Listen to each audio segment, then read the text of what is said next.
अस्सलाम वालेकुम, मैं हूं नुसरत चीमा और आप देख रहे हैं मेरा यूट्यूब चैनल क्लेयर फूड्स। आज हम बनाएंगे सर्दियों की बेहतरीन गज़ा और गाँव में बनने वाली स्पेशल डिश सरसों का साग। इसके लिए ये मैंने साग लिया है। मेरे पास तो खुला है, तकरीबन 10 किलो साग है। हम जब बनाते हैं तो इस तरह इकट्ठा बनाते हैं। ये देखें, इस तरह का ये मेरे पास साग है। तो सबसे पहले मैं आपको साग की पहचान बताऊंगी। ये 2 किस्म का होता है। ये भी आपको किसी दिन मैं डेरे पे खुद जाके दिखाऊंगी कि वहां तोड़ने वाले किस तरह कौन सी साग में अच्छा बनता है जिससे। ये देखें, ये वाला जो साग है, ये देखें, इसको कहते हैं गोभी सरू। हम ये देखें, इस तरह का इसके पत्ते बड़े नरम से होते हैं और ये मीठा साग होता है। राय सरू है, ये जो कड़वा होता है साग, ठीक है। इसके पत्तों की पहचान होती है कि इस पर कांटे कांटे इस तरह होते हैं। और ये दूसरा है, ये बिल्कुल लाइट, बहुत मुलायम पत्ते होते हैं इनके, ठीक है। कलर में भी फर्क होता है। ये आपने जो साग बनाना है, अगर अच्छा साग बनाना है तो इस तरह की जो गोभी सरू है या ये मीठी सरू इसको कहते हैं, ये जरूर लेनी है। ये मेरे पास 10 किलो तकरीबन साग है। और ये पालक है 2 किलो। इसमें मैं 2 से 2.5 किलो पालक डालूंगी, ठीक है। इस तरह का बाथू मिलता है, अगर वो है तो 1 मुट्ठी वो डाल लें और 1 मुट्ठी ये हमारे पास मेथरे हैं तो ये डाल दें, ठीक है। अगर ये नहीं है मेथरे तो कोई बात नहीं है, पालक और सरसों से भी ये बन जाता है, ठीक है। ये खुशबू के लिए चीजें होती हैं। सबसे पहले हमने इसके ढेरे से पत्ते उतरवा लिए थे, जो बड़े पत्ते थे। अब इनको हम साफ करते हैं। ये देखें, ये आपके सामने मैं एक साफ करके दिखाती हूँ। ये इसके पत्ते, बड़े पत्ते जो हैं वो उतरे हुए हैं सारे। और अब इसको हम किसी छुरी की मदद से इस तरह करके, तो इसकी ऊपर वाली ये स्किन है ये भी उतार देंगे। इसके लिए कुछ टाइम तो लगता है, लेकिन असल साग की पहचान यही है। ये उतरे हुए होंगे सारी इसकी स्किन, तो आपका साग बहुत ज़्यादा अच्छा बनेगा, कोई धागे वगैरह उसमें, ये इस तरह, ठीक है। इस तरह सारा हम ये साग छील के, तो फिर मैं आपको काट के बताती हूँ कि ये छुरी के साथ नहीं काटना इसको। मेरे पास एक और इसका औजार है, ये इसको हम दातर कहते हैं। इसके साथ ये बस 5-10 मिनट में सारा 10 किलो साग जो है मेरा कट जाएगा, ठीक है। मैं आपको बताती हूँ कि किस तरह काटना है। जी, तो ये सारा हमारा साफ हो गया है अच्छी तरह। ऊपर से हमने छिलके सारे उतार लिए हैं। तो इस तरह हम ये लेके हाथ में, जितनी आपके हाथ में आ सकती हैं, इस तरह, ये एक टूल है जिसको हम दातर कहते हैं। आप चम्मच, ये छुरी के साथ भी इसको काट सकते हैं, किसी और औजार के साथ भी काट सकते हैं। इस तरह हमने इसको काटना है, बहुत जल्द कट जाएगा ये तकरीबन 10 से 15 मिनट में मेरा सारा साग कट के तैयार हो जाएगा, ठीक है। सारा मैं काट लेती हूँ। इसी तरह ये पालक को भी हमने साफ करना है, इनको फिर धो के अच्छी तरह। तो फिर मैं आपको जब बनाने लगती हूँ, पकाने लगती हूँ, तो फिर बताती हूँ। ये हमारा साग सारा कट के तैयार हो गया। तो पानी हमारा गर्म हो चुका है। इसको धो के साग को अच्छी तरह, सारे साग को मैंने धो लिए। अब इसमें डालते जाएंगे, ठीक है। सारा साग इसमें डाल देंगे हम। तो सारी रात इसको हम पकाएंगे। अब मैंने सारा साग इसमें डाल देना है। इसके बाद हम इसमें जो पालक है वो भी धो के डालेंगे। पालक को बहुत अच्छी तरह अपने धोना है। तो ये साग के साथ ही मैंने कुछ लहसुन डाला है, तकरीबन 15 से 16 जवे, और ये 1 मुट्ठी भर के नमक ही डाल दी है। ये अपनी मर्ज़ी से आप डाल सकते हैं, ये दोनों चीज़ें डालनी है। तो इसका हमने इसको पकाना है, ढक के पका रखें कि गर्म हो जाए और नीचे चला जाएगा थोड़ा सा, फिर उसमें पालक डालेंगे, ठीक है। ये पालक को अच्छी तरह हमने 2-3 पानी धो लेना। इसमें मट्टी वगैरह काफ़ी ज़्यादा होती है, तो इसको हमने अच्छी तरह धो के मट्टी इसकी साफ़ कर लेनी है। इसको बहुत एहतियात से आपने धोना है, कोई मट्टी ना रह जाए बीच में। अगर थोड़ी सी भी रेत या मट्टी को रह गई तो फिर सारा सालन आपका ख़राब हो जाएगा, आपकी इतनी सारी मेहनत ज़ाया हो जाएगी। माशाल्लाह, ये मैंने अब इसमें थोड़ा थोड़ा करके डालना शुरू कर दिया पालक को। ये सारा पालक नीचे साथ इसके मिक्स हो जाएगी। थोड़ी सी डाल दें, फिर थोड़ी देर चम्मच हिला के कुछ देर के बाद, क्योंकि ज़्यादा है मेरे पास साग, तो इसलिए ये मैं आहिस्ता आहिस्ता डाल रही हूँ। ये पूरा तसला भर गया, सारा डाल देंगे हम आहिस्ता आहिस्ता। थोड़ी देर बाद फिर ये नीचे हो जाएगा, तो बाकी मैं डाल दूँगी। ठीक है जी। तो माशाल्लाह ये देखें, मैंने इसको बंद किया था सुबह फजर के बाद, और अब ये तकरीबन ठंडा हो चुका है। अगर आपने सोटे के साथ या घोटने के साथ घोटना हो इसको, तो गरम गरम को हम इसका पानी उतार के तो घोट लेंगे, लेकिन अब वो दौर वो नहीं है। आप कौन डंडों के साथ इसको घोटे, अब मशीनी दौर है। या इसको आप ब्लेंडर में डाल लें, चॉपर में डाल लें, या इस तरह मेरे पास ये देखिए ये वाला बर्तन है, ये इस तरह स्टील का बर्तन है, जिसमें हम ये डालते जाएंगे थोड़ा थोड़ा करके। तकरीबन ये आधा बर्तन मैं कर लूंगी।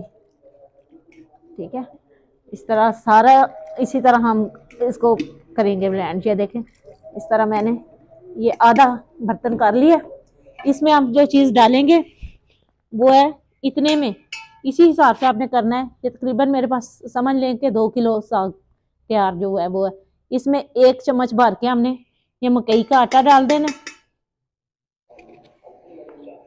अगर मकई का आटा आपके पास नहीं है तो लाल आटा जिसकी रोटी बनाती है वो भी डाल सकते हैं, कोई ज़रूरी नहीं है कि।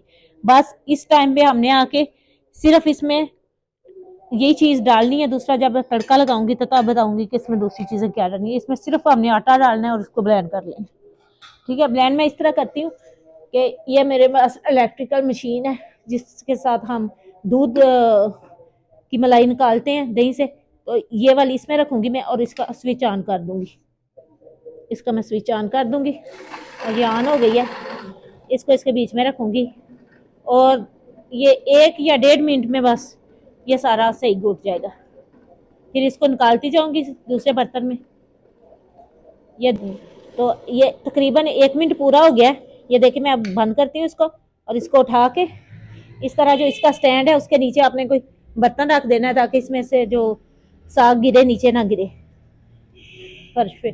तो ये देखें अल्हम्दुलिल्लाह मैं आपको दिखाती हूँ। ये देखें कितना माशाल्लाह अच्छी तरह ये मिक्स हो चुका है। ये ना मेहंदी की तरह बिल्कुल बारीक होगा। ये देखें इस तरह हम निकालते जाएंगे और सारा मैं इसी तरह कर लूँगी। फिर इसको बताती हूँ कि इसको तड़का लगा के जो असल इसकी पोजीशन जिस पर ये सही पकता है वो कब आएगा।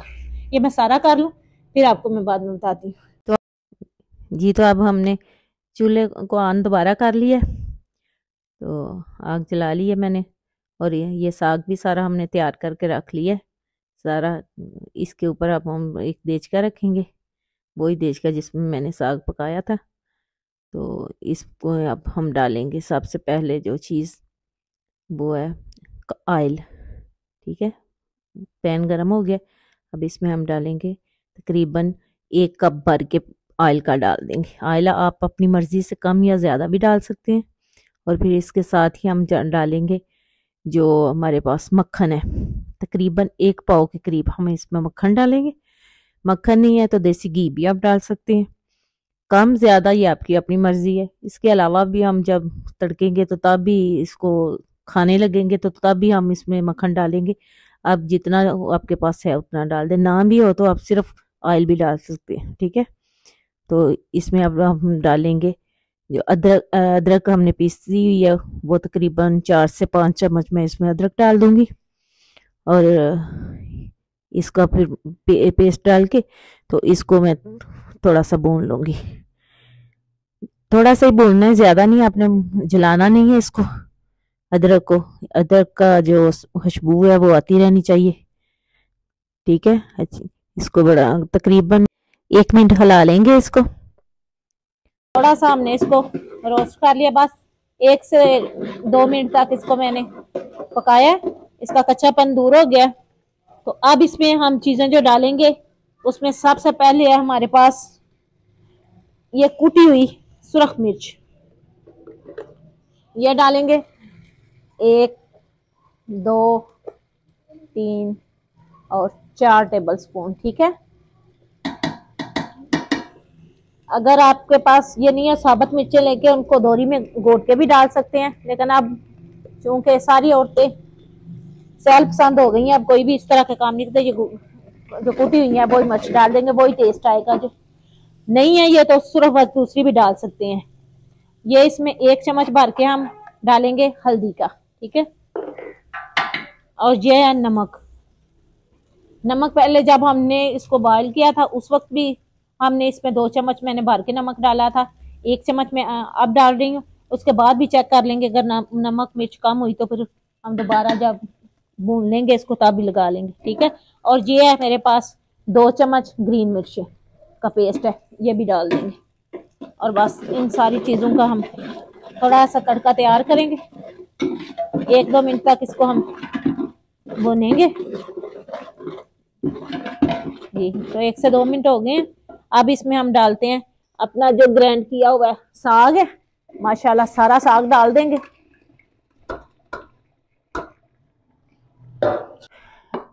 जी तो अब माशाल्लाह हमने ये सारा साग इसमें डाल दिया और अब हम इसको भूनना शुरू करेंगे। इस पोजीशन पे आके आपका जो साग है वो तैयार होगा, ठीक है। जितना आपने इधर पकाना है इसी से आप लोगों का टेस्ट बनना है। इसको तकरीबन मैंने आधा घंटा तक, तकरीबन 20 से 25 मिनट तक तो जरूर मैं इसको आग पे पकाऊंगी। यहाँ सारा जो हमने आटा इसमें डाला है, मकई का आटा या दूसरा आटा जो भी आप डालेंगे वो इसी में पकेगा और नमक मिर्च हर चीज और सारा टेस्ट इसी साग में इस जगह पे आएगा, ठीक है। ये अच्छी तरह हमने पका लेना है। और अभी ये जब सही तरह पकना शुरू होगा, उबलना शुरू होगा तो मैं फिर आपको बताती हूँ कि ये किस तरह इसकी असली हालत आएगी। जी तो माशाल्लाह देखें ये ऊपर बबल बनने शुरू हो गए हुए हैं। इस तरह आपने इसको थोड़े थोड़े वक्फे से हिलाते जाना है और इसको पकाते जाना है जब तक कि इसका सारा पानी इसमें जो है ये खुश्क ना हो जाए और साग जो है वो बिल्कुल गाढ़ा हो जाएगा हमारा। नीचे चम्मच हिलाते जाना ताकि लगे नहीं। तकरीबन 5-5 मिनट के वक्फे के बाद। और ये याद रखना है कि इस वक्त या हाथों पे कोई कपड़ा लपेट ले या इस तरह बड़ा सा ग्लव है तो वो लगा, वरना इसकी जो छींटे उठती है वो आपके हाथों को जला भी सकती हैं। तो जब ज्यादा ये सगना हो जाएगा तो देखेगा कि किस तरह ये छींटे उठती है। इसके लिए फिर ये तो माशाल्लाह देखें पूरे 30 मिनट हो गए हैं मुझे इसको पकाते हुए। इस तरह मैं करती हूँ, इसको थोड़ा सा ढक्कन कवर इसका पीछे करके तो फिर इसको हिलाना शुरू करते हैं। देखें किस तरह इसकी छींटे बाहर निकल रही हैं। बड़ा खतरनाक ये काम होता है। इसी तरह मैं बार बार चम्मच हिला के तो मैंने इसको पूरे आधा घंटा रखा था। अब मैं इसका चूल्हा बंद करती हूँ फिर आपको दिखाती हूँ। ये तो बस चूल्हा मैंने नीचे से बंद कर दिया इसका। और ये देखें ये सारा गंद इसमें पड़ेगा, छींटे इतनी उड़ेंगी आपका फर्श वगैरह खराब होगा। ये बाहर पकाने वाली चीज़ है, किचन में बिल्कुल नहीं इसको पकाना। बाहर अगर आपका टेरेस है तो उस पर बैठ जाए, किचन में बड़ा गंद फैलेगा। तो ये इस तरह माशाल्लाह देखें, ये देखें इसकी पोजीशन इस तरह संगना हो गया। इस हालत में हम इसको ना डिब्बू में डाल के तो फ्रीज कर देते हैं और अपने रिश्तेदारों को जहाँ जहाँ भेजना हो इस पोजीशन में हम भेजते हैं। और इसको जब हमने खाना हो तो दोबारा इसको तड़क लेते हैं, उसमें दोबारा घी डाल के मक्खन डाल के ऑयल डाल के जो आपका जी चाहे। तो अगर आपने ज़ीरे वाला खाना है तो ज़ीरे का तड़का लगा ले, अदरक वाला खाना है अदरक का लगा ले, इस तरह लहसुन वाला खाना है जो भी आपने जिस चीज़ का टेस्ट आपको चाहिए वो तड़का लगा के तो फिर इसको हमने फ्राई करना है तकरीबन 5 से 7 मिनट। तो फाइनल वैसे ये पक चुका है, ठीक है। तो ये तो अब ये हमारा कुक हो चुका है बिल्कुल। फाइनल जो ओरिजिनल तरीका है गऊ में साग पकाने का वो यही है, ठीक है। तो अगर आपको मेरी ये वीडियो पसंद आई तो लाइक एंड शेयर कीजिएगा, सब्सक्राइब कीजिएगा। अगर नए देखने वाले हैं तो बताइएगा कि आपको और कौन कौन सी असर रेसिपी चाहिए जो मैं आपके लिए तैयार करूं, ओरिजिनल गऊ की रेसिपी या भी दूसरी भी। तो आप अपना और दूसरों का सबका ख्याल रखिएगा। अल्लाह हाफिज़, फी अमानिल्लाह।